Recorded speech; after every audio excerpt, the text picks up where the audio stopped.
Hey, happy Friday. So when we first speak to clients, potential customers of ours, they say we've got loads of ideas, we're just not really sure where to start. So today I'm going to show you how to optimize a form page without editing the form. So this is a really nice site. They're not a client of ours. I have no relationship with them. Really, really lovely website. They offer a learning system for companies, for organizations, and I've been through the website, and I just wanted to show you how we might go about optimizing the form page. So why wouldn't we touch the form? Well, sometimes we would, sometimes the developers might get involved, so it could be a longer process, either our developers or the client's developers, but quite often CRM systems won't allow for much change to the forms. So what we do a lot is we're looking for quick wins, and we're looking for things that we can change. What we would look at to start with is this on the left hand side here. Again, the page looks great, and the only thing you can really do on the page is fill the form out. But what we would start with doing is coming up with benchmarks. So you might say, well, this page gets a 50% of the people that hit this page fill the form out. 50% of them leave. We don't really know what they were doing on the website. There's not much to this page, and when you're on the entire website, you click the request a demo, and so your intent should be quite high.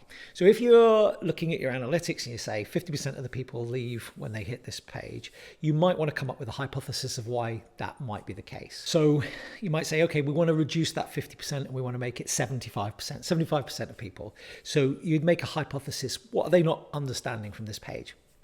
Psychologically, when you're on this page, you don't really know what's going to happen next. So you fill the form out, you request the demo, but you might be slightly confused as to what I actually get. So you start off with a hypothesis and you think, what things could we change? Again, I don't know what the traffic's like on this website. I don't know anything about the website, but if you, let's say that you have, 40, 50 forms filled out. It might be loads, it might be thousands, but let's say 40 or 50 or even 100. You wouldn't be able to run A/B tests, just wouldn't be possible. You don't have enough traffic, you don't have enough data to be able to run an A/B test. In fact, you'd probably have to run an A/B test for 4 months to get any significant data to say whether the change that you made to the page worked or not. You couldn't really do that. And this is where people tend to struggle, really. They could update the page, but how are they going to measure whether or not the thing that they've changed worked? So I'm going to show you what we would do. So you start off with a hypothesis and you think, okay, one of the things might be that people don't understand. Maybe your hypothesis is that they don't understand what they're going to get during the demo. So what you could do is you could show this page to a series of people, 5 people, and you could say, tell me what happens or what you think happens when you book a demo with us. And people might say, well, you're probably just going to show me through the system, or, how confident are you out of 10, for example? Now, we would use some software to run these types of user tests. But if you don't need to, you could just say to people, what do you think happens when you book a demo with us? You could also ask the question to people that you have done a demo with. What did you get out of that? What did you think was good out of that? But what we would do is we would speak to the sales team and we would find out what the process was. Once you've kind of understood the score and you've seen that only 50% actually filled the form out for people who landing on the page, you could basically say, okay, we've got a list of people who say they don't really know what happens once you booked a demo, and we can see that 50% of people leave. Okay, so you've got a bit of a benchmark there to start with.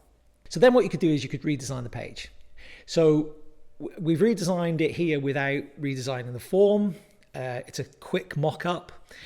But what this does here, it changes this headline. Basically, instead of book your free Thinqi demo today, this says book your free 30-minute Thinqi demo today.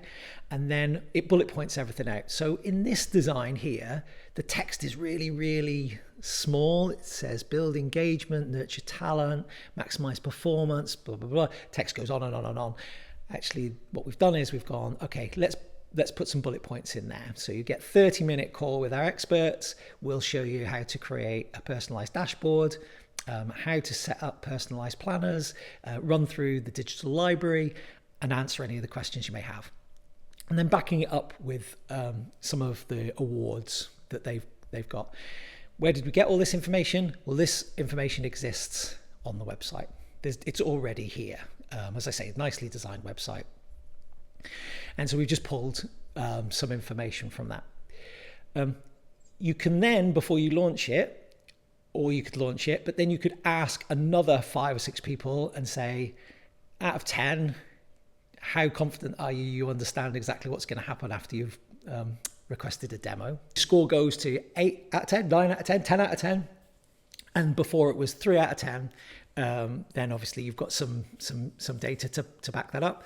And then what you could do is you could look at that period of time that you looked at on your analytics. Might be 30 days, might be 90 days, where you saw the 50% drop off. You could then measure that over a period of time after you launched it and say, did this improve the conversion rate? And that's how we would go about optimizing a form without having to get developers or changing any of the actual form itself. Hope you find that useful.